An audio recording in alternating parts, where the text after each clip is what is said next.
मंगलाचरण करेंगे। ओम नमः सिद्धेभ्य जय श्री ओम नमः सिद्धेभ्य जय श्री ओम नमः सिद्धेभ्य। मंगलम भगवान वीरो मंगलम गौतमो गणी मंगलम कुंद कुंदाद्यो जयंदर्भोस्तु मंगलम। सर्वमंगल मांगल्यम सर्व कल्याण कारकम प्रधानम सर्वधर्माणां जैनम जयतु शासनम। जैनम जयतु शासनम जैनम जयतु शासनम।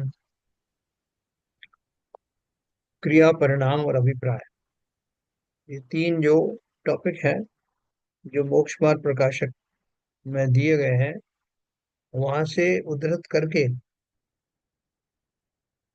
पंडित अभय कुमार जी शास्त्री ने इनको बखूबी हाईलाइट किया है।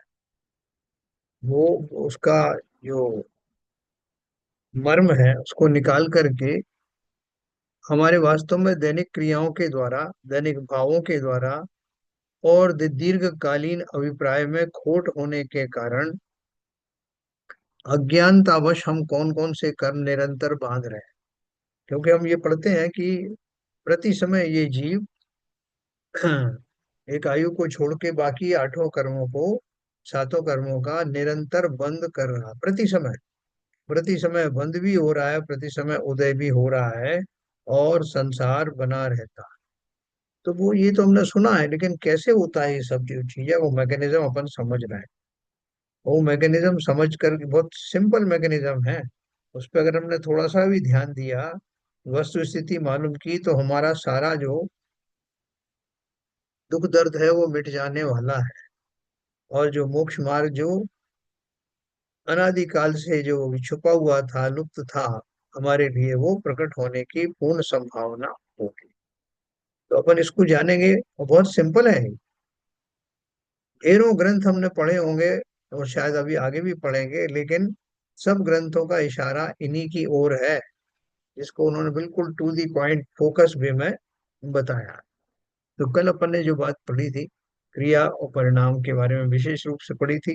हमने जाना था कि क्रियाएं स्थूल होती हैं और परिणाम क्रियाओं के माध्यम से व्यक्त होते हैं। और परिणाम तो पल पल बदलते हैं, लेकिन अभिप्राय यानी मान्यता में होने वाली भूल या सच्चाई, वो दीर्घकालीन होती है। और उसमें कई कई पर्याय जो है निकल जाती हैं, अभिप्राय की भूल वैसी ही बनी रह सकती है। किसी पर्याय विशेष में अभिप्राय की भूल निकल जाने से जीव सम्यक दृष्टि हो जाता है, उसकी श्रद्धा, उसकी मान्यता सुधर जाती है, और जिसके फलस्वरूप उसका संसार तेजी से घटने लगता है और एक दिन वो मुक्ति को प्राप्त हो जाता है। तो अपन कल अपन ने जहाँ छोड़ा था उससे आगे चलेंगे, और आज परिणामों के ऊपर विशेष, परिणामों के बाद में अभिप्राय के ऊपर में विशेष चर्चा अपन करें।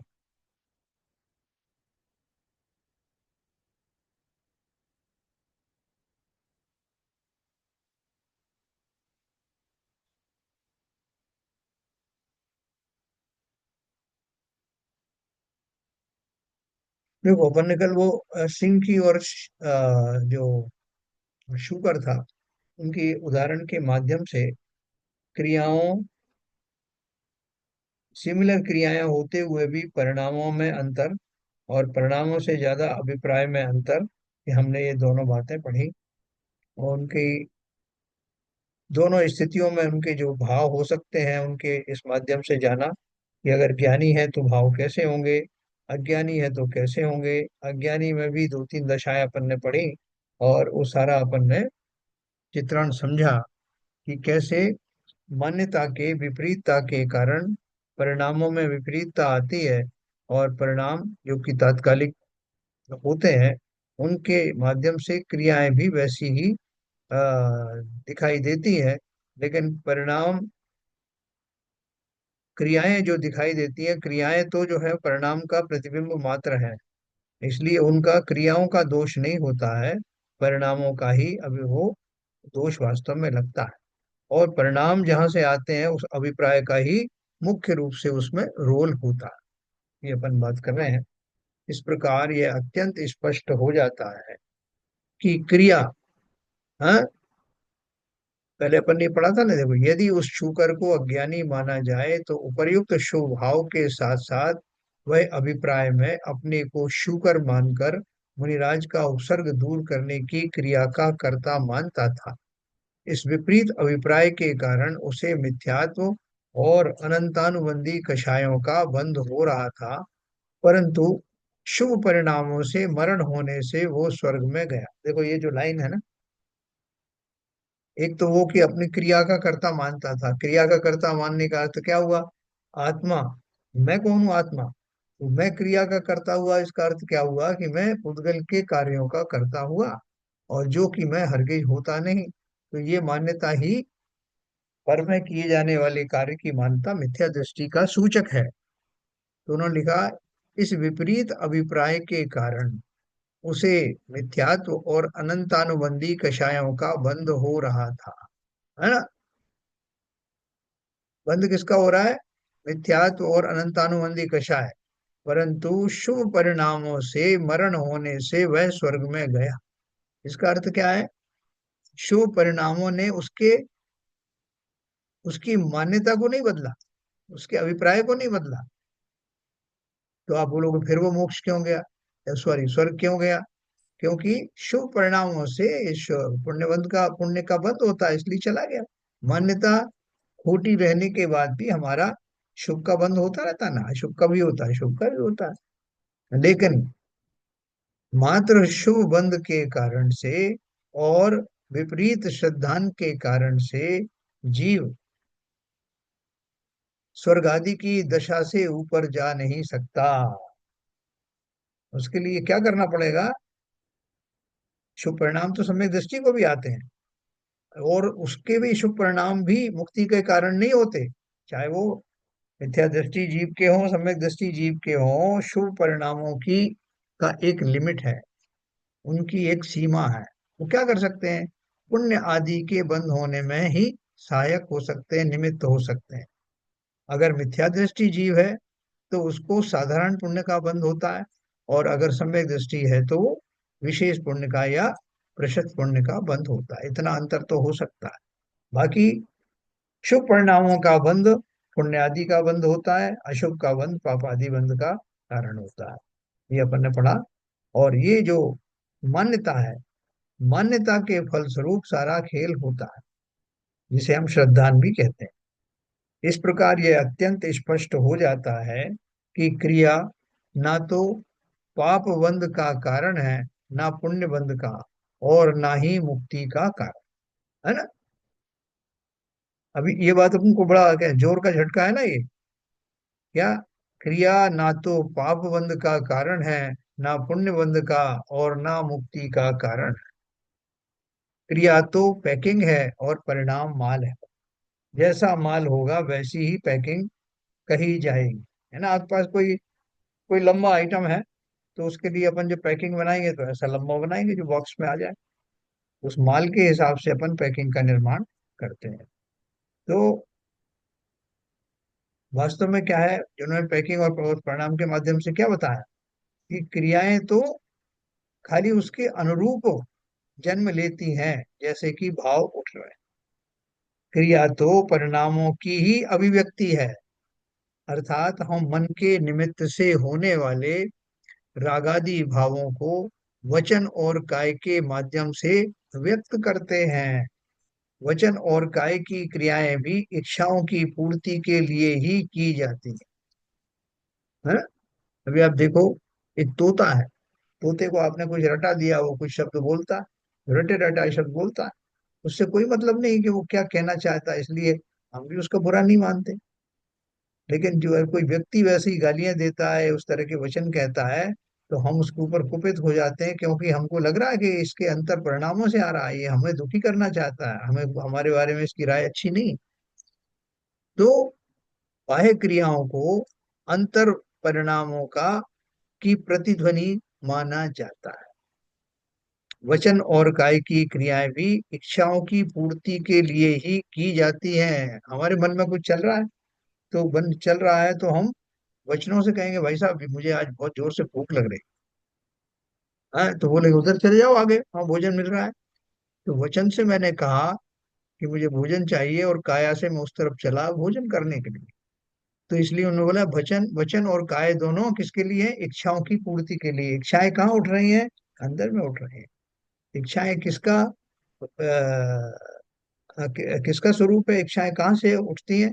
मन से उठती हैं। यानी जो भाव है, भावों से वचन और काया की प्रवृत्ति रूप जो है निमित्त मिलते हैं।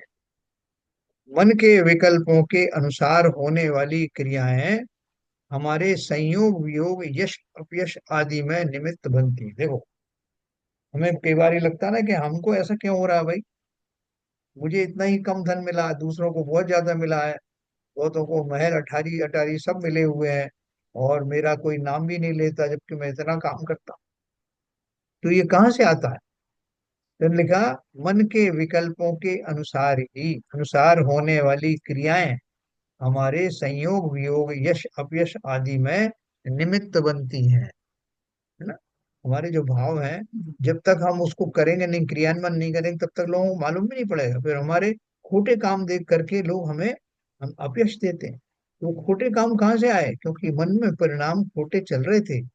बोले चल तो बहुत दिन से रहे थे, लेकिन आज ही लोगों ने मुझे गाली क्यों दी? क्योंकि आज मैंने उनको उजागर किया। इतने दिन से लिए घूम रहा था मैं अपने कुत्सित मन, तो उनका किसी को संज्ञान हुआ नहीं। लेकिन जैसे ही हुआ, तो वैसे ही लोगों ने उसको उसका श्रेय या अपयश मुझे देना शुरू किया, कि ये तो व्यक्ति जो है इनके खिलाफ बोल रहा है, उसके खिलाफ बोल रहा है, बॉस ने आपको हटा दिया। तो वो संयोग वियोग आदि कब होते हैं? कि मन में जो विकल्प उठते हैं, तो मन के विकल्पों के अनुसार होने वाली मन वचन काय की जो क्रियाएं हैं, बाह्य में जो वचन और काय की क्रियाएं हैं, वो जगत को देखने में आती हैं, और उनके अनुसार में बाह्य जगत में यश अपयश आदि मिलता है। अंतर से तो कर्म का उदय है ही। बंध और मोक्ष के समान सुख दुख का वेदन भी परिणामों के अनुसार होता है ना। बंध और मोक्ष के समान सुख दुख का वेदन भी परिणामों के अनुसार होता है, क्रिया के अनुसार नहीं। इसका इस विशेष स्पष्टीकरण आगे दिए गए प्रकरण में किया जा रहा। देखो, एक बहुत बढ़िया बात आएगी इसमें, कि बहुत सारे जीव जो है वो प्रतिकूल संयोगों में भी सुखी रह सकते हैं, और बहुत सारे जीव अनुकूल परिस्थितियों में भी दुखी रह सकते हैं। क्यों रह सकते हैं? कि मन के हारे हार है, और मन के जीते जी। ये आप देखेंगे, सब कुछ मिला हुआ है लोगों को, आप देखोगे तो सब कुछ तो है, सुख सुविधा, कोई चीज की कमी नहीं, फिर भी ये जीव क्यों दुखी रहता है? और दूसरा, पकड़ है, कुछ भी नहीं है उसके पास, मस्त मस्त सोता रहता है, मस्त काम करता है, कोई चिंता नहीं करता। तो ताज्जुब होता है कि इसको ऐसी बेफिक्री या इस तरह का चैन कैसे आ गया। तो ये इसी का विश्लेषण अपन करेंगे यार। बंध और मोक्ष के समान सुख दुख का वेदन भी परिणामों के अनुसार होता, क्रिया के अनुसार नहीं। कैसे परिणामों का प्रभाव? देखो, यद्यपि परिणामों के फल का संकेत क्रिया के फल के साथ किया जा चुका है, तथापि यहाँ परिणामों के फल का विशेष स्पष्टीकरण किया जाना अविष्ट है।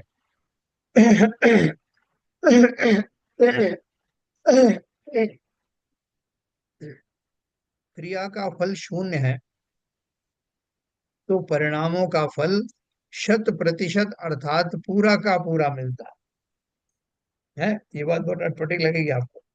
क्रिया का फल शून्य है, तो परिणामों का फल 100% अर्थात पूरा का पूरा मिलता है।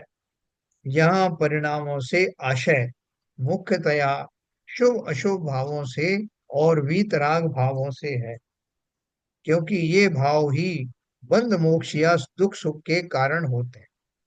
100% से आशय यह है कि जैसे मंद या तीव्र शुभ अशुभ भाव होंगे, वैसे ही मंद या तीव्र लौकिक सुख दुख होंगे। एक छोटा सा विचार भी आपके मन में आ गया कि अरे वो पता नहीं, वो मेरा बेटा घर से निकला था, वो कहीं उसका कुछ हो तो नहीं गया रास्ते में, कुछ एक्सीडेंट तो नहीं हो गया। क्योंकि वो वैसे ही जो है बेफिक्री से चलता है, सड़क पे इतना ट्रैफिक है, और आपने कहीं कुछ, आपके मन में ऐसा भाव आया, या कहीं टीवी पे कोई घटना इस तरह की देख ली और आपने उससे रिलेट कर दिया कि ऐसे ही मेरा बेटा निकला है पता नहीं के साथ। तो थोड़ी देर पहले पहले जो आप मस्ती से भोजन आदि कर रहे थे, वो भोजन आपके गले नहीं उतरते, आपका मुंह कड़वा हो जाता है, आपके विचारों में क्रांति आ जाती है और आप बड़े दुखी हो जाते हैं, आकुल व्याकुल होने लगते हैं, उसको फोन कर, उसको फोन कर, क्या हुआ भैया, किसी ने कुछ किया क्या? अभी तो अच्छे से खासे आप भोजन कर रहे थे, तो किसने दुखी किया आपको? कोई बाहर से आया भी नहीं। मात्र एक विचार के आते ही आप संकल्प विकल्पों में फंस गए, और इतने दुखी हो गए कि थोड़ी देर पूर्व में जो आनंद आप ले रहे थे पंचेंद्रिय के विषयों का, वो आनंद तो दूर की बात रहा, अब आप सामान्य स्थिति में भी नहीं रह गए। यही उन्होंने बोला कि वास्तव में दुख का कारण क्या हुआ? मेरे परिणाम, जो पल पल बदलते हैं, और छोटी छोटी बातों पर मेरी सोच के ऊपर, जिसमें मेरी मान्यता भी शामिल है। मान्यता तो मुख्य रूप से शामिल है, क्योंकि मैं जानता हूं कि जिस तरह मैं शरीर में रहने वाला, मैं शरीरधारी ही हूँ, या शरीर ही मैं हूँ, वैसे ही मेरा बेटा है। संसार के जितने प्रद्रव्य मेरे अधिकार में है, मकान हुआ, जायदाद हुई, ये सब मेरे हैं ना, उनको कुछ भी हो जाएगा तो मैं दुखी हो जाऊंगा।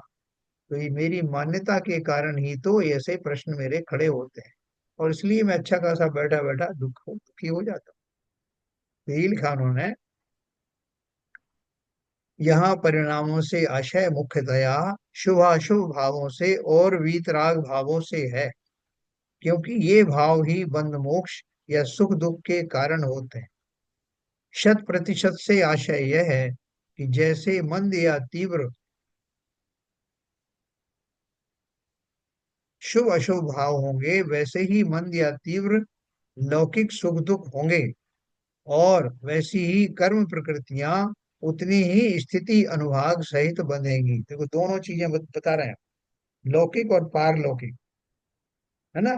जैसे मंद या तीव्र शुभ अशुभ भाव होंगे, जैसे मैंने अपने आपको बताया कि बेटे के बारे में भाव आया कि पता नहीं वो कैसे होगा, किस हाल में हो।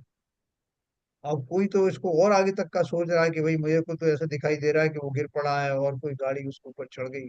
अरे भाई किसने कहा तुमसे? नहीं, मेरा ऐसी कल्पना में आया कि ऐसा हुआ तो जिस तरह के निकृष्ट या तीव्र भाव मुझे आए, खोटे भाव, उतना ही दुखी मैं होऊंगा। अगर हल्का फुल्का भाव आया कि अरे वो पता नहीं, वो जा रहा है बरसात में, वो भीग नहीं गया हो, तो किसी ने कहा नहीं नहीं वो छाता खोल लेगा, हाँ ठीक है ठीक है ठीक, तो उतना तीव्र मैंने भाव नहीं किया, तो तीव्र दुखी भी नहीं हुआ। ये सीधा प्रोपोर्शन में होता है सुख या दुख की कल्पना। ये तो हुई लौकिक बात। लेकिन ये तीव्र भाव करते हुए कि मेरे बेटे को कुछ ना हो जाए, पता नहीं क्या हुआ होगा, क्योंकि इसमें हमने अपनी मान्यता को दांव पर लगाया कि किसका बेटा, कौन का बेटा। स्वरूप की विपरीतता के कारण, ऐसा मानने के कारण, वो जो सुख दुख हुआ बाहर का वो अलग बात है, लेकिन ये मान्यता रूपी जो बात बीच में आई, इसके फलस्वरूप अनंतानुबंधी कषायों का बंध होगा, मिथ्यात्व का बंध होगा। ये और साथ, इसलिए उन्होंने लिखा, 100% से आशय यह है कि जैसे मंद या तीव्र शुभ अशुभ भाव होंगे, वैसे ही मंद या तीव्र लौकिक सुख दुख होंगे, और वैसी ही कर्म प्रकृतियां उतने ही स्थिति अनुभाग सहित बंधेगी। अब आप देख लो क्या कर रहे हो,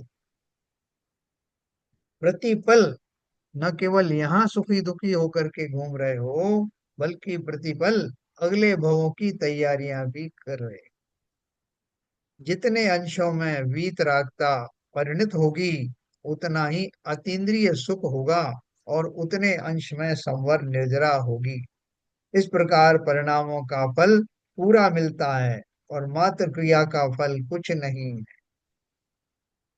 तो आप बोलोगे साहब कि हम जो व्यवहार में रह रहे हैं, जीवन जी रहे हैं, तो हम ये जीवन जीते समय ऐसे बातें थोड़ी सोचेंगे कि साहब मैं कौन हूँ और मैं कहाँ से आया हूँ और ये पुत्र आदि मेरे कुछ नहीं है, धन संपत्ति आदि सब यही छूट जाएगी। ऐसा कौन सोचता है?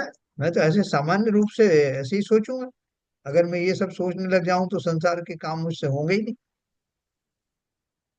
है? तो ये थोड़ा सा अपन डिस्कस करें कि ये बोल रहे हैं जितने अंशों में वीतराग परिणति होगी उतनी ही अतीन्द्रिय सुख होगा। उतने अंश तो ये प्रैक्टिकली ऐसा हम कर सकते हैं कि अपने जीवन कोई बताइए। वीतराग हम अपना काम भी करते रहे और वीतराग परिणति भी बनी रहे, किंचित ऐसा हो सकता है क्या? भाई साहब, अभी आपने कहा कि मात्र क्रिया से कोई बंध नहीं होता, तो मात्र क्रिया तो बिना परिणाम के हो ही नहीं सकती है। क्रिया भी इसीलिए तो कहाँ से हो रही है? वो हमारे जैसे परिणाम हो रहे हैं उसके हिसाब से क्रिया हो रही, नहीं तो क्रिया कुछ होगी ही नहीं। बिल्कुल सही, बिल्कुल सही। तो देखो, एक तो आपने बात कही वो बिल्कुल सही है, बिना परिणाम के क्रिया होगी नहीं, और जो फल लगता है अपन को लग रहा है उस क्रिया का फल मिल रहा है, लेकिन वास्तव में उस परिणाम का फल मिल रहा है। एक तो हम्म। बात ये हुई। दूसरी बात ये है कि कई बार ऐसी क्रियाएं होती हैं जिनमें हमारे परिणाम या हमारे भाव बिल्कुल उसमें निमित्त नहीं होते हैं। जैसे मैंने आपको एक उदाहरण दिया था कि कोई व्यक्ति बस में पीछे बैठा हुआ है सीट पर, और अचानक से ब्रेक लगा। तो बस चल रही थी, तो बस में जैसे ही ब्रेक लगा तो उसकी बॉडी जो है वो मोमेंटम में आ गई थी, इसलिए उसकी पूरी बॉडी जो है वो तीव्र गति से आगे की तरफ चली गई अपने आप। उसने कोई भाव किया नहीं था कि मुझे बाहर जाना। उस प्रक्रिया में शरीर भी चला गया और आत्मा भी चली गई, लेकिन उस क्रिया में, दोनों क्रियाओं में किसी तरह का बंध नहीं हुआ। वो पूरी क्रिया जी, थी, उसमें कोई परिणाम जुटे क्योंकि नहीं थे। परिणाम नहीं था उसमें। इसी तरह से अभी मैं पूजन की सामग्री लेके बैठा हूँ, थाली में से इधर से उधर द्रव्य पार कर रहा हूँ, और कई तरह के भाव मैं उस समय रख सकता हूँ। एक भाव मेरा ये है कि मैं कुछ रख ही नहीं रहा हूँ, बस खाली इधर से उधर कर रहा हूँ। लेकिन ऐसा होता नहीं। जब मैं बोलता हूँ कि मेरे इस समय कोई भाव नहीं है, तब भी कुछ ना कुछ तो है। जी। यही है कि मैंने ये सीखा है कि इस थाली में से उस थाली में करना चाहिए, तो वो कर रहा हूँ। कुछ तो भाव है ना। तो जी। उन क्रियाओं के माध्यम से कुछ ना कुछ जब भाव होते हैं, तो उन भावों के अनुरूप ऐसे कर्म का बंध होता है। हल्के फुल्के होंगे तो हल्के फुल्के बनेंगे, अज्ञान वाले होंगे तो अज्ञान वाले बनेंगे, जानबूझ करके कर रहा हूँ तो जानबूझ के बनेंगे, कुछ और सोच रहा हूँगा उस समय तो उस जाति के कर्म जो मेरी सोच में आ रहे हैं उनका बंद होगा, और उस संबंधी आकुलता पूजन करते समय भी मुझे होने लगे। जी। तो ये परिणाम भी अब आप कहाँ से रहे? अभिप्राय से। सब एक चैन ही बनी वाह, है। अभिप्राय नहीं होगा तो परिणाम नहीं होंगे, परिणाम नहीं होगा तो क्रिया नहीं होगी। बिल्कुल सही। तो ले दे के बेसिक चीज तो अभिप्राय है। बिल्कुल बिल्कुल बिल्कुल। अभी आप ये कह सकते हैं कि ये अभिप्राय जो है, प्रतिक्षण थोड़ी हमको भान होता है उनका कि मेरा अभिप्राय क्या है। देखो, परिणाम तो प्रतिपल चलते हैं, और तो क्रियाएं भी अभिप्राय होती से ही प्रेरित होके आगे बढ़ रहे हैं ना चीज। हैं ना। बैकग्राउंड में वो अभिप्राय निरंतर बसता है, जी। उसके परिणाम भी उससे ही अफेक्टेड होते हैं ना। जैसा जैसे अपन परिणाम है समझ जाना चाहिए, वैसा अभिप्राय चल रहा है। है, जैसा परिणाम। जैसा जैसा परिणाम हो रहा है, हाँ अभिप्राय भी वही है, तभी तो ऐसा परिणाम आ रहा है। हाँ, बिल्कुल। अभिप्राय बिल्कुल अभिप्राय वैसा होने के कारण से, मतलब अपन अगर अपन बैक वर्क करें किसी चीज का कि भैया तुम ये बताओ कि तुम्हें ऐसे भाव क्यों आते हैं, तो वो कहेगा, अपन देखो खोटी मान्यता की बात करें, अभिप्राय को बहुत लार्ज स्केल पे लेने की बजाय अगर अपन शॉर्ट स्केल पे ले लें कि भाई एक व्यक्ति जो है वो मुस्लिम जो आवास थे, या जनसंख्या थी, आबादी थी, वहां रहता।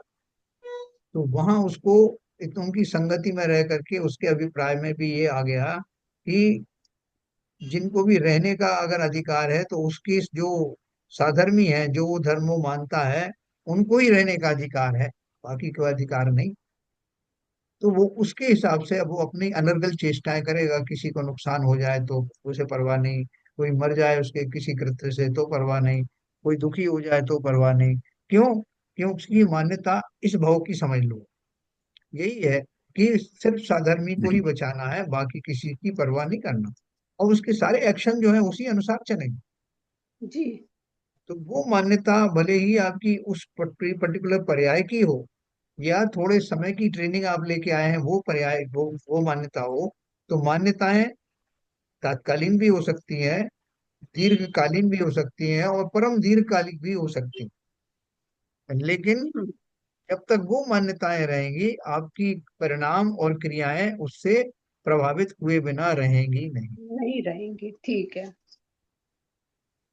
तो अभी आपने क्या देखो, प्रश्न पूछा था? मैं यही पूछ रहा था कि जो अपन दैनिक जीवन में ये सब काम करते हैं, और इन्होंने बोला कि आपको अपने परिणामों का फल पूरा मिलता है, ये लिखा था ना, देखो, जितने जी। अंशों में वीतराग परिणति होगी उतना ही अतीन्द्रिय सुख होगा, और उतने हम्म। अंश में संवर निर्जरा होगी। तो ये जी। दशा तो किसकी अपन बोलेंगे, ये तो मुनियों की दशा है। जी।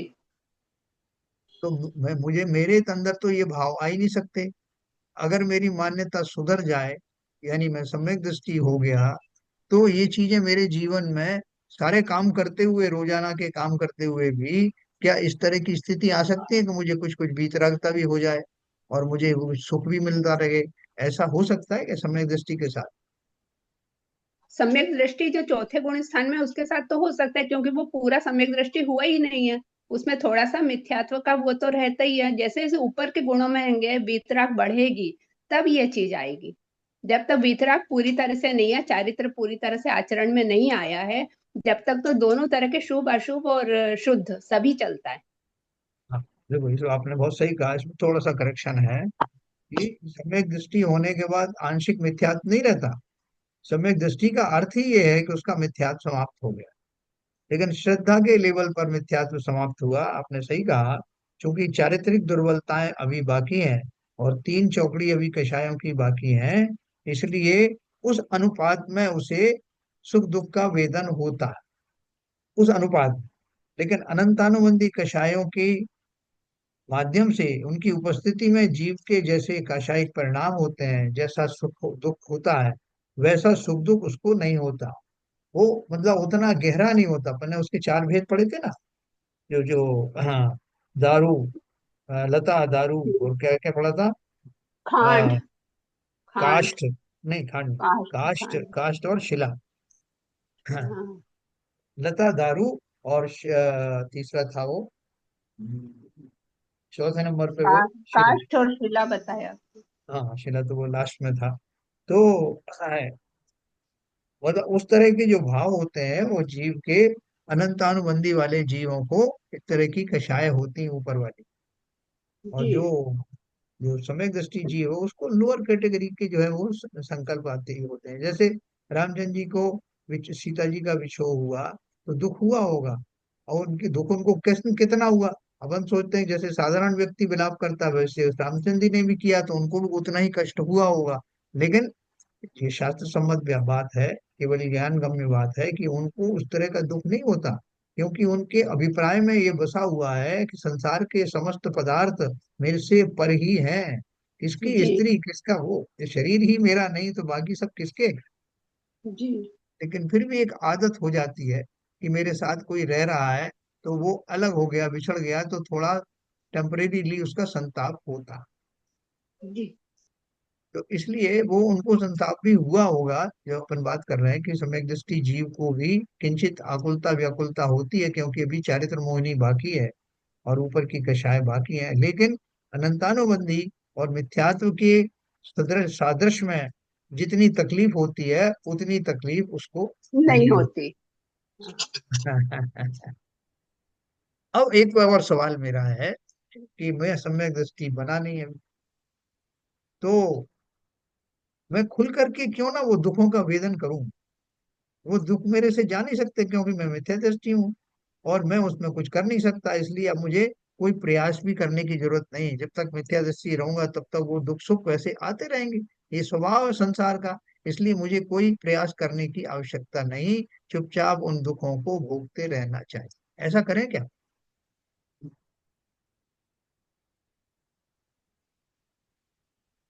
क्या कर सकता हूँ? मेरे को ऐसा दुख है, मैं मिथ्या दृष्टि हूँ, तो भोगता रहूंगा।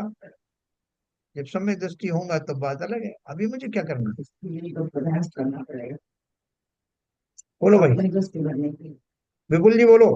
क्या करूं मैं? ऐसे ही दुखी बना रहूं क्या? इस दुख को प्राप्त होने में भी आनंद है ना। देखो मैं कैसा दुखी हो रहा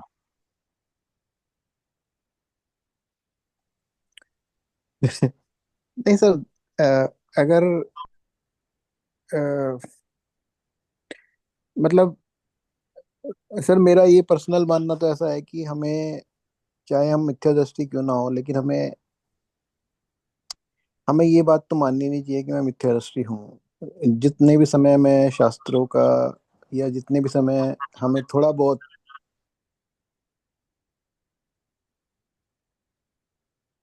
हूँ। बोलिए बोलिए, आवाज नहीं आ रही। मेरी आवाज नहीं आ रही क्या, उनकी नहीं आ रही? उनके नहीं आ नहीं, आई रही। थिंक वो उनकी नहीं आ रही। हाँ। सर ऐसा है, हाँ। मैं विद्यादृष्टि भले ही हूँ और इतना संज्ञान हो गया है कि ये सुख दुख का कारण क्या क्या हमारे कर्मों का उदय है, तो दुखी होने की जरूरत नहीं है, समता भाव में रहने के प्रयास करना चाहिए। बहुत बढ़िया, बहुत बढ़िया। इससे अपन ने क्या निष्कर्ष निकाला इस पूरे डिस्कशन से? कि भले ही मुझे वीतराग भाव प्राप्त नहीं हो पा रहे हो अभी, यही तो मेरी कमी है। मुझे अपनी पोजीशन मालूम होनी चाहिए नहीं मैं कहाँ खड़ा हूँ। हम्म। तो भले ही मेरी वो दशा नहीं आई हो, लेकिन ला तो सकता ही हूँ। क्योंकि मिथ्यात्व एक समय की भूल है। अनादिकाल से मैं मिथ्या दृष्टि हूँ, इसमें कोई शक नहीं। लेकिन मिथ्या दृष्टि से सम्यक दृष्टि बनने में एक समय लगता है। एक समय पहले मैं मिथ्या दृष्टि था, अगले समय में सम्यक दृष्टि हो गया। एक समय, करण लब्धि के काल में भी वो एक समय पहले तक मिथ्या दृष्टि रहता है, जैसे सम्यक दृष्टि दृष्टि होता है तो एक समय का ही अंतराल पड़ता है। ये बात अलग है, उसकी तैयारी लंबी करनी पड़ती है। लेकिन जब मैंने ये रहस्य समझ लिया कि मेरे सुख दुख का कारण मेरा खोटा चिंतन ही है, अपने स्वभाव की भूल ही मुख्य उसमें कारण है, और मुझे सुखी होना अवश्य है, तो इस फार्मूले को लेकर के निरंतर पुरुषार्थ करके अपनी उस खोटी मान्यता को बदलने का प्रयास क्यों नहीं करूंगा? अवश्य करूंगा। कर सकता हूँ, करता ही हूँ। अनंत जीवों ने ऐसा ही किया है। मैं कौन सा कहूँ? इस विचार मात्र से सुखी हो जाऊंगा कि ये प्रयास मैं आज से और अभी से प्रारंभ करूंगा। प्रयास करना क्या है? आप प्रयोगशाला में बैठे हुए हो, आपके इतने सारे लोग आपको सुख दुख देने वाले हैं। आपके भाव, आपके परिणाम, आपके आसपास के लोग, बाह्य निमित्त, कितना कुछ है इस प्रयोगशाला में। आप देखो कि ये वाला तीर आया तो मैं दुखी हुआ क्या, वो तीर आया तो दुखी हुआ क्या। अपने आप को संभालने का निरंतर चेष्टा करेंगे तो आपको कॉन्फिडेंस आएगा, है ना। जैसे द्रोणाचार्य ने धनुर्विद्या सीखी तो उसने ये भी सीखा साथ में कि दूसरों के बाण जब आए तो उनसे स्वयं की रक्षा कैसे करनी। तो ये हमको प्रयास इस संसार में करना है। संसार मेरे कहने से कोई मेरा मुझे दुख आदि देने छूट नहीं जाएंगे। वो तो निरंतर मेरे कर्मों के अनुसार नए नए पात्र आएंगे, नई नई दुख की भूमिकाएं लेकर के आएंगे, और मुझे दुखी करने का प्रयास चलता रहे। लेकिन अब मैं कम से कम इतना जान गया हूं कि अगर मैंने अपने परिणामों को संभाला तो दुनिया की कोई ताकत मुझे दुखी नहीं कर सकती। इतना मात्र विश्वास होने के बाद मैं निरंतर रूप से वो सम्यक सन्मुख मिथ्या दृष्टि बनता हुआ एक दिन सम्यक को अवश्य प्राप्त करूं। यही तो तरीका है सम्यक दृष्टि होने का, और है क्या? ये जो देखो, और पंडित जी का बहुत आभार है जिन्होंने हमको ये मौलिक बात बताई। आज से और अभी से जिस क्षण मैंने ये सोच लिया कि मैं अपने सुखी दुखी होने वाला मैं ही हूँ, कोई दूसरा मुझे कर नहीं सकता। ऐसा वो आए थे, उन्होंने मेरा मूड खराब कर दिया, आप क्या बात कर रहे हो? कितने लोग आते हैं, वो कुछ कुछ कह के चले जाते हैं, तो दुखी नहीं हूं क्या मैं? तो भैया तुम्हारा रिमोट कंट्रोल दूसरों के पास है क्या? किसी के कितना कहने के बावजूद भी आप अपने चिंतन में स्वतंत्र हैं, अपनी मान्यता में स्वतंत्र हैं। कि ठीक है, मैं अभी भले ही मेरा दर्शन, मेरी श्रद्धा सम्यक नहीं हुई हो, लेकिन ये तो मैं मान ही गया हूं कि मेरी श्रद्धा अभी खोटी है। इतना तो मुझे मालूम पड़ गया, इतने शास्त्राभ्यास के द्वारा और इन लॉजिक्स के द्वारा मैं ये समझ गया हूँ कि मेरी खोटी मान्यता के कारण ही मैं दुखी हूँ। खोटी मान्यता क्या है? यही सबसे बड़ी खोटी मान्यता है कि मैं शरीर हूँ, यह शरीर मेरा है, बाकी सब चीजें शरीर से जुड़ी हुई हैं, परजन लोय, जहाँ देह अपनी नहीं, तहाँ ना अपना कोय, घर संपत्ति पर प्रकट है, पर है परिजन लोय। जैसे ही ये विश्वास, ये भाव आपके अंदर दृढ़ता के साथ प्रविष्ट हो गया, 50% दुख तो चले गए। क्योंकि मान्यता के कारण दुखी, कौन आपको दुखी कर सकता है? बहुत सारे लोगों को आप बोलो क्यों साहब, आप कैसे हालचाल है, तो कोई तो एकदम रोने लग जाएगा, अरे साहब क्या बताएं साहब, अभी तो ये दुख रहा है, अभी वो दुख रहा है, अभी फलाना हो रहा है, ढिमका हो। और दूसरे भी बहुत से ऐसे लोग होंगे जिन्हें सोचना पड़ेगा कि मुझे कुछ प्रॉब्लम है क्या। ये साहब कैसे हैं आपको, तबीयत तबीयत कैसी है? तबीयत ठीक है साहब, क्या हुआ तबीयत? अरे आप इतने जो है जर्जर हो गए हो, आप कैसे हाथ पैर हो रहे हैं, चल रहे हैं, आप बोल रहे हो कि मुझे कुछ नहीं हुआ। तो पहले तो मुझ की परिभाषा जानो। अगर मुझ की परिभाषा मुझे पता गई तो शरीर आदि में हूं नहीं। दूसरी बात, शरीर आदि अगर क्रश भी हो गया है, उसमें कुछ रोग आदि की उत्पत्ति भी हो गई है, तो ये शरीर का स्वभाव है। वो मोटा भी हो जाता है, वो पतला भी हो जाता है, उसमें कुछ रोगाणु भी आ जाते हैं, चले जाते हैं, ये सब उसका स्वभाव। ऐसा चिंतन जिन व्यक्तियों का हो, वो अस्वस्थ हो सकते हैं क्या? वो कभी अस्वस्थ नहीं। समाधि मरण होता है उनका, महाराजों का, तो उनका चिंतन यही चलता है। वो किसी शिकायत थोड़ी, भैया जरा हाथ दबा देना, मेरे पैर दबा देना, यहाँ दर्द हो रहा है। जिन्होंने शरीर मात्र को पर माना है, विश्वास किया है, उनको शरीर आदि के माध्यम से, या कोई गाली भी देता तो शरीर के माध्यम से देता है, उन सब किसी भी क्रिया से मुझे दुखी नहीं कर सकते, अगर मेरी मान्यता सुधर जाए तो। इस प्रकार परिणामों का फल पूरा मिलता है, मात्र क्रिया का फल कुछ नहीं है। प्रत्येक जीव को अपने परिणामों का फल भोगना पड़ता है, इस आशय के प्रमाणों की कमी नहीं, है ना। और अपन ने ये भी पढ़ा, देखो आगे। परिणामों के अनुसार बंध मोक्ष तो होता ही है, लौकिक सुख दुख भी परिणामों के अनुसार होते हैं, क्रिया के अनुसार नहीं। यदि चार व्यक्ति एक साथ भोजन कर रहे हो या टीवी देख रहे हो, तो सबको एक सा आनंद नहीं आएगा, लेकिन जिसका जैसा राग होगा उसे वैसा ही सुख इंद्रिय का वेदन होगा। अरे भाई ये चैनल नहीं मुझे पसंद आ रही, मुझे दूसरी चैनल लगाओ। खाने में कोई लाए देखो तो थोड़ी मिर्च और लाओ, दूसरा बोला मिर्च में नहीं होना चाहिए बिल्कुल मेरे खाने। सबको अलग अलग वेदन हो रहा है, और सबको उन उन घटनाओं से सबके अलग अलग लेवल के वेदन होते हैं। और देखो, अनुकूल संयोगों के बीच रहकर भी जीव संक्लेश रूप परिणामों से दुख का, और प्रतिकूल संयोगों के बीच रहकर भी यह जीव मंद कषाय रूप भावों से सुख का आवेदन करता है। ऐसे कोई उदाहरण बताओ कि ऐसा होता। अनुकूल संयोगों में संक्लेश परिणाम में हो जाए, दुखी हो जाए, और प्रतिकूल संयोगों में मंद कषाय रूप होकर के आनंदित रहे, ऐसा कहाँ देखा? ये तो रोज ही देखते हैं साहब। कैसे? अरे हमारे का सब कुछ मिला हुआ है, फिर भी आकुलता हो रही है, ये नहीं हुआ वो नहीं हुआ। तो वो अनुकूल संयोग होते हुए भी हमें आकुलता रहती है, और प्रतिकूल संयोगों में भी अगर थोड़ा अपना वो संज्ञान है, तो समता में रहने की कोशिश करते हैं और समता भाव रहते हैं, मस्त रहते हैं। फिर ये तो अपने भावों के ऊपर है, आप किस तरह से, विवेक के ऊपर है, किस तरह से रहना चाहते हैं। बिल्कुल सही है। कोई और कोई उदाहरण दें, बताएं एक आध उदाहरण अपने शास्त्रों की, वो पढ़ने कहीं से सुनी हो। क्या नीरजा जी देख प्रतिमानुक रहे थे? प्रतिमानुक की तो बहुत कहानियां हैं इस तरह की। देखो। जो ज्ञानी होते हैं वो जी। अनुकूल में जो होता है उससे भी दुखी होते हैं, क्योंकि उन्हें समता में ही रहना है। प्रतिकूल में उन्हें लगता है जो कर्म आए वो गिर रहे हैं, तो उनको हाँ इस बात का फर्क नहीं पड़ता, इसलिए हाँ। इस तरह की बात कही जाती है। नहीं, अपन अभी दो मिथ्या दृष्टि जीवों की बात कर रहे हैं। जी।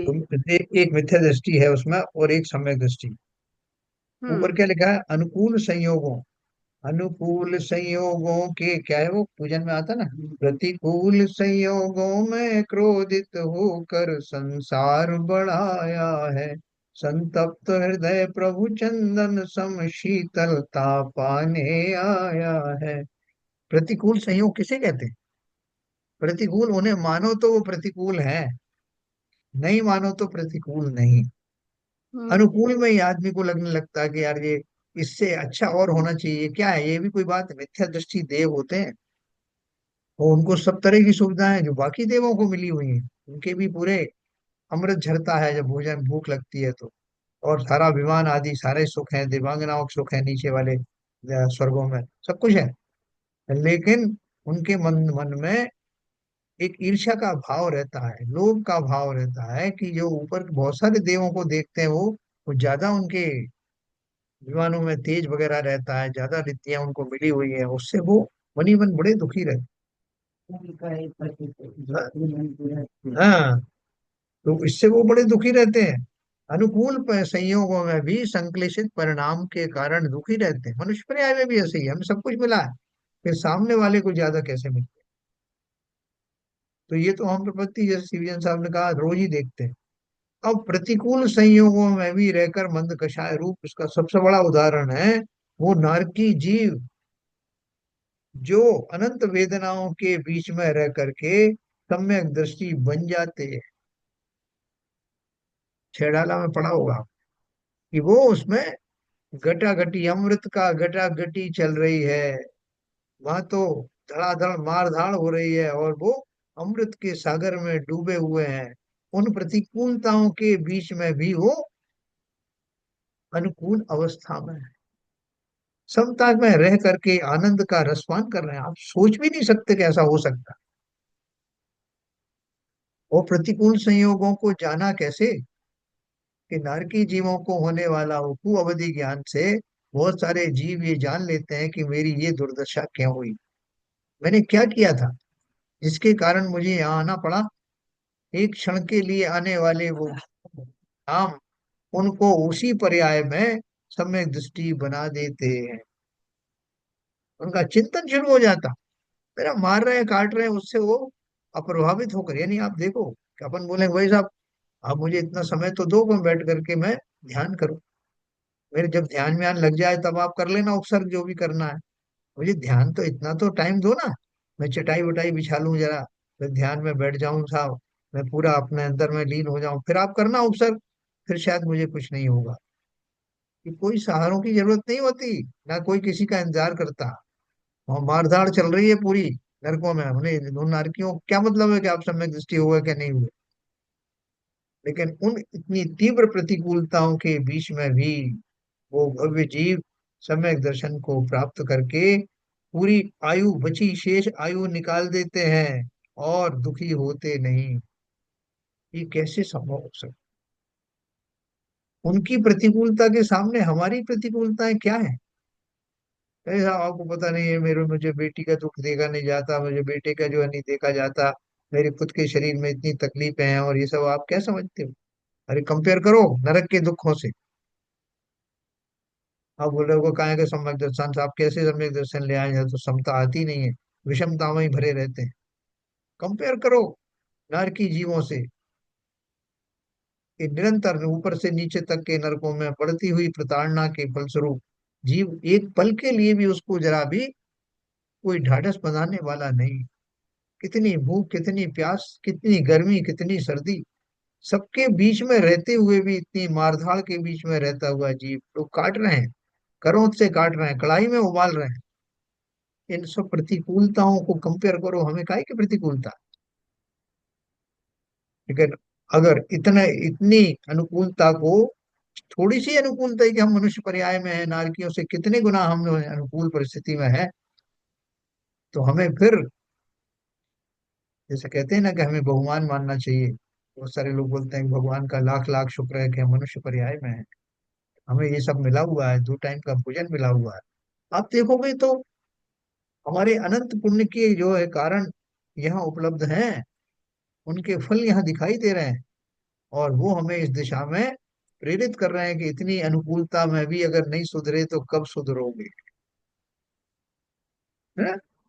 तो अनुकूल संयोगों के बीच रहकर भी जीव संक्लेश रूप परिणामों से दुख का, और प्रतिकूल संयोगों के बीच रहकर भी यहाँ जीव मंद कषाय रूप भावों से सुख का वेदन करता है। एक मजदूर कठिन परिश्रम करके रूखी रोटी खाकर आनंद का अनुभव करता है, तथा पत्थर की शिला पर भी चैन की नींद सोता है।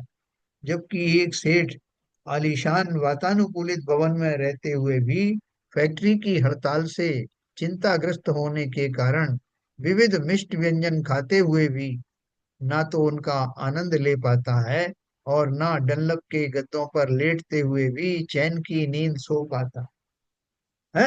ये तो अपन रोज देखते हैं, प्रतिदिन देखते हैं, हमारे और आपके बीच में ऊपर ये सब घटित होते हुए देखते हैं। सब कुछ वैसे ही चल रहा है, पूरे पंचेंद्री के विषय चल रहा है। एक छोटा सा भाव आकर के किसी ने आपको कुछ ऐसा वचन कह दिया, या किसी के से जो आपको उम्मीद थी वैसा नहीं हुआ, तो आपकी वो सारी अनुकूल दशाएं होते हुए भी आप प्रतिकूल वातावरण में चले गए। न केवल आकुल व्याकुलता हो रही है, बल्कि उस आकुलता व्याकुलता के फलस्वरूप होने वाले आर्त रौद्र ध्यान के कारण अनंतानुबंधी कषायों का सृजन भी शुरू कर दिया। एक पल के भाव ने वर्तमान में सुखी दुखी किया सो अलग, पारलौकिक मेरे जो कर्म हैं उनके निरंतर बंद होना शुरू हो। बंद तो पहले भी चल रहे थे, उनमें और तीव्रता आ गई। तो इसलिए भैया बहुत ध्यान रखना, जो मैं कर रहा हूँ उसका निरंतर बंद हो रहा। भोजन तो एक बार करने के बाद में, या जो है 48 घंटे के अंदर में उसका जो भी पाचन वाचन है वो हो जाता है, उसका जो कुछ बनना होता है वो बन चुकता है। लेकिन मेरे जो भाव हैं वो तो निरंतर चल रहे हैं, निरंतर ही उनका बंद हो रहा है, कभी वो रुकते नहीं। निरंतर उनका उदय होता है तो मैं दुखी हो जाता हूँ, निरंतर उनका बंद हो रहा है, आगे की सामग्री भी मैं लगे हाथ बांधता चला जा रहा हूँ। फिर साहब कल खत्म हो जाएगा तो क्या करूंगा, तो चिंता मत करो, हर समय बंद रहे। परिणामों के अनुकूल क्रिया हो या ना हो, है, परंतु तीव्र कषाय में तीव्र दुख तथा मंद कषाय में मंद दुख होता है। क्या बोल रहे हैं? परिणामों के अनुकूल क्रिया हो या ना हो, कि जब मन में तो मेरे बहुत आ रहा था, मेरे मन में बहुत आ रहा था कि मैं इनको अच्छा सुना दूं, लेकिन मैं सुना नहीं पाया। ठीक है, तो नहीं सुना पाया, तो अब वो आपकी पेशी हुई, पूछा गया कि आपने अभी मंद अपने तीव्र कषाय किए थे ना, आपको सजा दी जाएगी। नहीं भाई, सजा किस बात? आपको कैसे मालूम कि मैंने ऐसे भाव किए थे? और आपने, अगर आपको चल भी गया है पता, तो मैंने उनको इम्प्लीमेंट थोड़ी किया, क्रियान्वित थोड़ी किया, तो काहे का मेरा दोष? तो क्या बोल रहे हैं? परिणामों के अनुकूल क्रिया हो या ना हो, परंतु तीव्र कषाय में तीव्र दुख तथा मंद कषाय में मंद दुख होता। कोई व्यक्ति जो है दूसरे व्यक्ति को लेके आपको शिकायत कर रहा है, देखो ये कैसे कर रहा है, इसको देखो देखो देखो देखो जरा, किस तरह किसके आचरण, और आप थोड़ा बहुत ध्यान देते हो क्योंकि वो कह रहे हैं इसलिए, तो वो तो बहुत दुखी है। लेकिन आप उतने दुखी नहीं हो रहे, उस बात को, इस बात का भी उसको दुख है कि उतने दुखी आप क्यों नहीं हो रहे। क्योंकि ये हमारे परिणामों पर निर्भर करता है कि हम किस बात को कितना सीरियसली लेते हैं।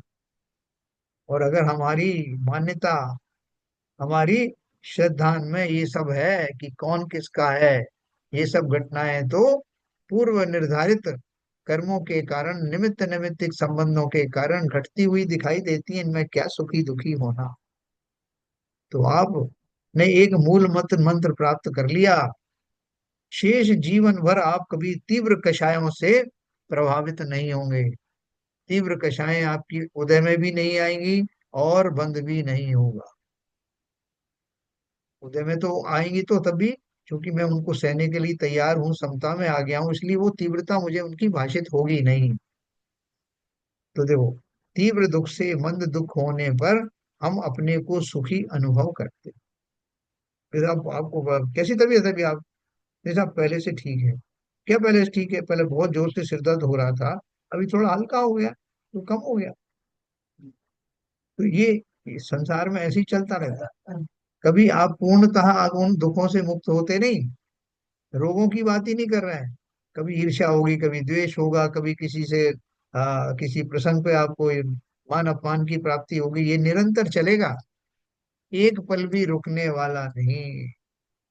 इसलिए कहा है कि घड़ी मत विसरो करो नित आओ जम हो के बीच में, एक घड़ी भी संयम के बिना मत रहो, क्योंकि तुम्हारी आयु यमराज की दाढ़ों के बीच में है।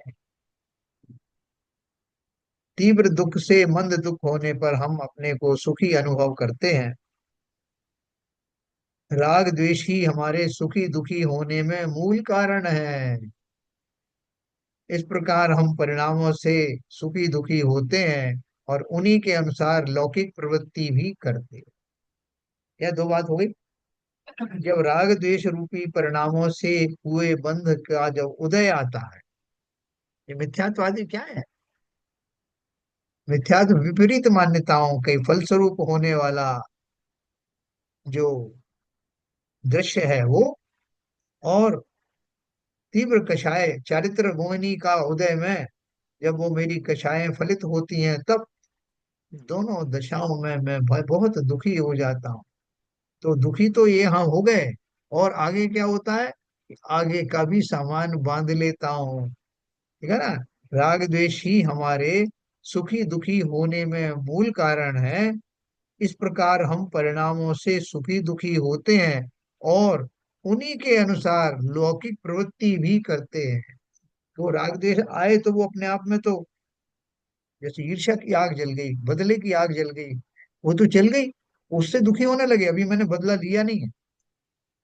और जब बदले लेने की तैयारी करूंगा, उसकी भूमिका का लिए तैयारी होंगी, तो उससे अलग दुखी होगा दूसरे प्रकार से, कि भाई साहब ये तो सिद्ध हो गया कि मेरा शत्रु है। मैं बहुत देर से दुखी हो रहा था, संतप्त हो रहा था कि बदला कब लूंगा। बदला लेने की अभिलाषा और प्रकट हो गई, दुखी तो पहले से ही था। अब कैसे बदला लिया जाए, कहाँ लिया जाए, किस रूप में लिया जाए, ये अलग चिंता, एक्स्ट्रा चिंता। तो परिणामों से सुखी दुखी होते हैं और उन्हीं के अनुसार लौकिक प्रवृत्ति भी करते हैं। इस प्रकार सुख दुख का संबंध भी औदिक परिणामों से है, उदय में आने वाले परिणामों से। औदिक मान बाह्य संयोग और क्रियाओं से नहीं। तो क्या अपन किस चीज को करें? पौधे को बड़ा करना है, पेड़ को बड़ा करना है, तो उसकी जड़ में पानी खाद डालें कि उसकी शाखाओं से लटक जाएं?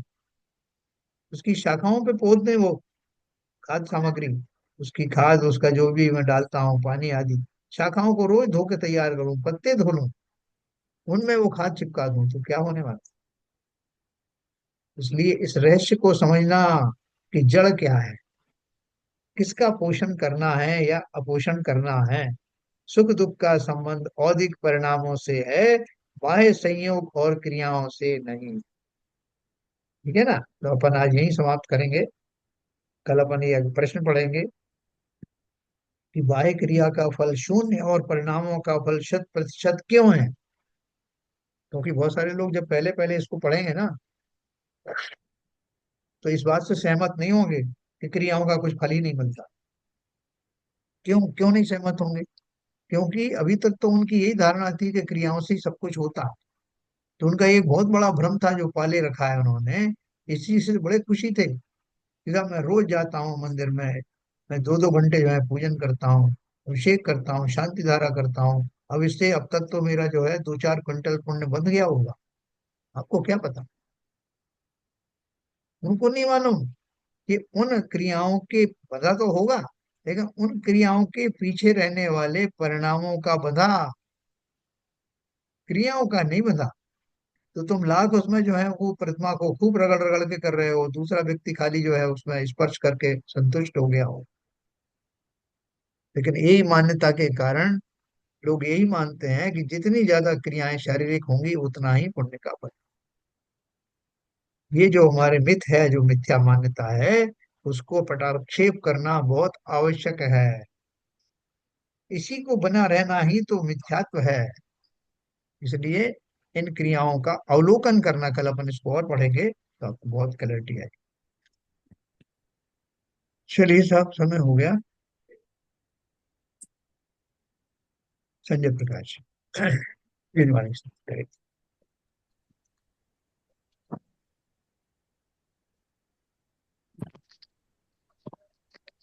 मिथ्यात्व में नाश वे को ज्ञान के प्रकाश वे को आपा पर भास वे को भानु सी बखानी है। छहु द्रव्य जान वे को बंदे विधि भान वे को सपर पिछान वे को परम प्रमानी है। अनुभव ताय वे को जीव के चताए वे को कहूँ न सताए वे को भवे उरे आनी है।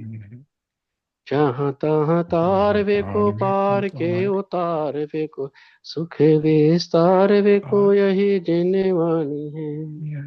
हे जिनवानी भारती तो है जब दिन रैन, जब तेरी शरणा गए तो पावे सुख चैन। जावाणी के ज्ञान से सोचे लोग सोवाणी मस्तक धरो सदा देते धूप।